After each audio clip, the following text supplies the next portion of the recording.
Aquí tenemos un cuadro de Monseñor Ricci sobre cómo debió ser la coronación de espinas. Estamos acostumbrados a que en Occidente una corona es una diadema, como las que se usan para sujetarse el pelo a las personas que tienen la cabeza con el pelo muy largo.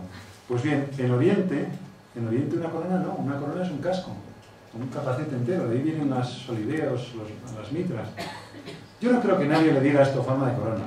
Cogerían un atillo de espinos y se lo fijarían a la cabeza con una cuerda y un mazo, no había que tocar esto con los dedos, claro.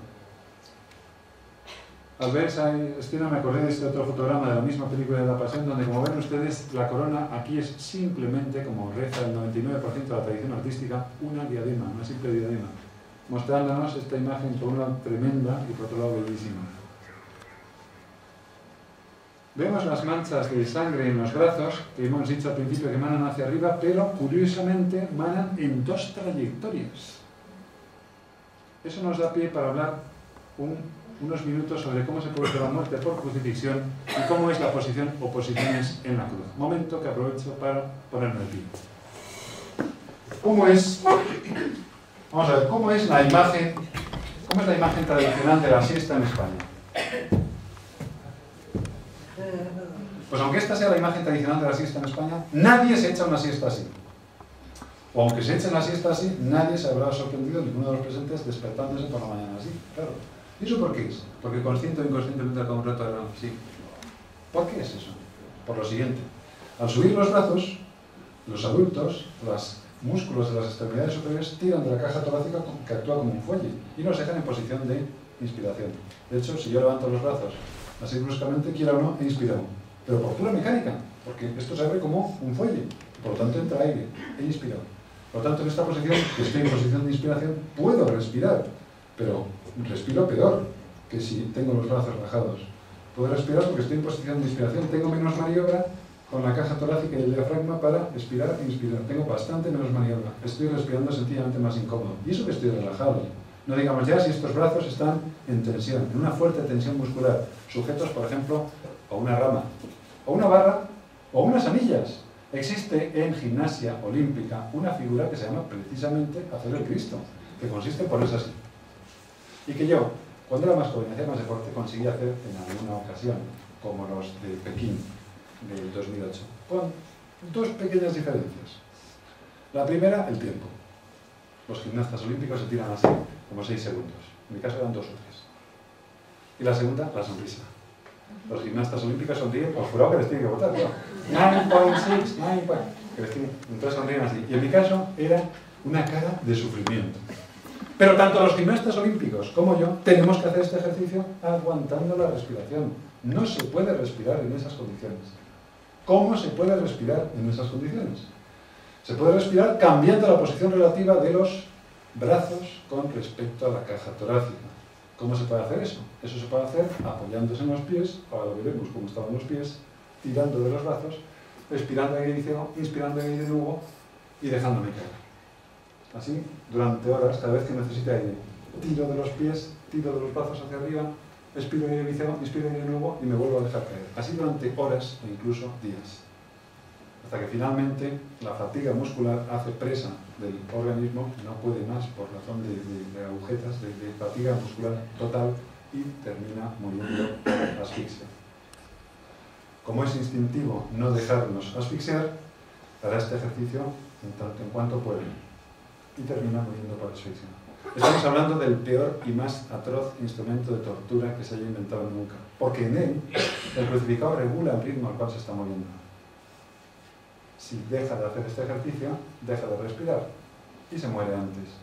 Pero como es instintivo no dejarnos asfixiar, hasta el último hálito de su vida, quien necesite aire, empujará de los pies, tirará de los brazos, aspirará aire, inspirará aire de nuevo y se volverá a dejar caer. Es instintivo no dejarnos asfixiar. Si ustedes cogen a un adulto que no sepa nadar y lo tiran a una piscina, nada. Sin ninguna técnica, ni estilo, pero nada. ¿Por qué?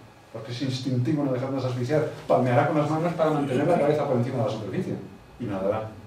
Es instintivo no dejarnos asfixiar. Por lo tanto, en el crucificado, hasta el último hálito de su vida, estará haciendo este ejercicio para poder respirar. Porque es instintivo no dejarnos asfixiar.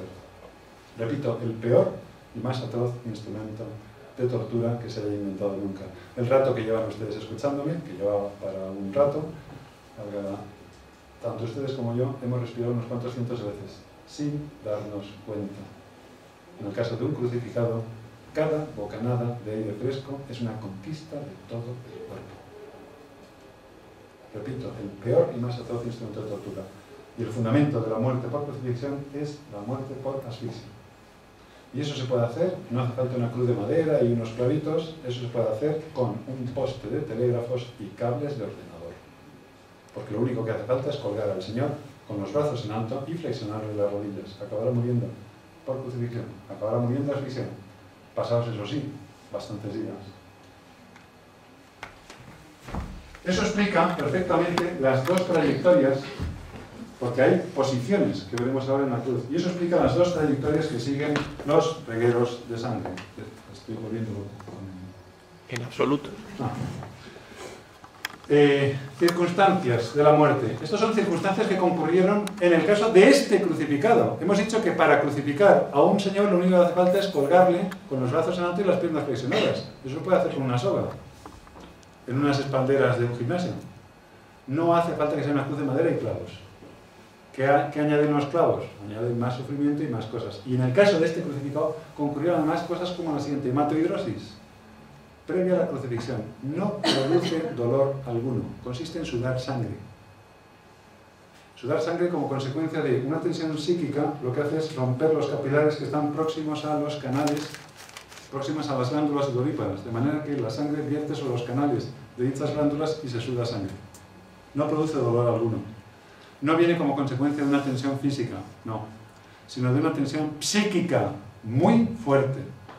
Se ha sabido, porque ha trascendido, que el concejal Miguel Ángel Blanco, salvajemente asesinado por la barbarie terrorista, sufrió hematohidrosis antes de morir, como consecuencia de la tremenda tensión psíquica que le debió suponer no saber si lo iban a matar al día siguiente, dentro de un rato o esta tarde. Alternancia de fuerte agitación y depresión violenta, pérdida de sangre. Todas las heridas de una crucifixión con transfixión de manos y pies como esta, cada una de ellas no produce demasiada sangre. Cada una de ellas por separado. Todas juntas, durante horas, abiertas durante horas, sí. Se calcula una pérdida de sangre de en torno a 1.200 centímetros cúbicos. De los 5 o 6 litros que tiene un hombre adulto es la quinta parte. Si alguno de los presentes es donante de sangre, para ser donante de sangre hay que tener más de 18 años, pesar más de 50 kilos, estar sano, no tener ninguna enfermedad infecciosa. Vas allí, te dan de merendar antes, durante y después, te tumban en una camilla y te sacan 400 centímetros cúbicos, 450, y muchos se marean, como es lógico. Si te sacan 400 medio litro de sangre, te quedas un rato parado, por eso tienes que merendar un par de veces. Pues bien, estamos hablando de 1.200 centímetros cúbicos, en un hombre al que no habrían dado de desayunar, precisamente. La quinta parte de la sangre. Eso produce lo que se llama una hipovolemia, descenso en el volumen de sangre, y eso puede producir un shock hipovolémico.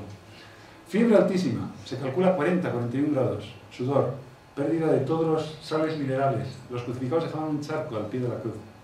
Una cosa tremenda. Tortura psicológica. Se crucificaban a los hombres desnudos. El desnudo público era y es una humillación, por lo tanto una tortura psicológica. Transmisión de manos y pies, insuficiencia cardiorrespiratoria, fusión pleural, los calambres, las condiciones en las que están trabajando los músculos de los brazos son de tremendos calambres que acaban alcanzando el abdomen, etc. Todo eso pudo producir un shock central, apareciendo muy pronto la rigidez cadavérica, como en los accidentes de circulación, que aparece prontísimo.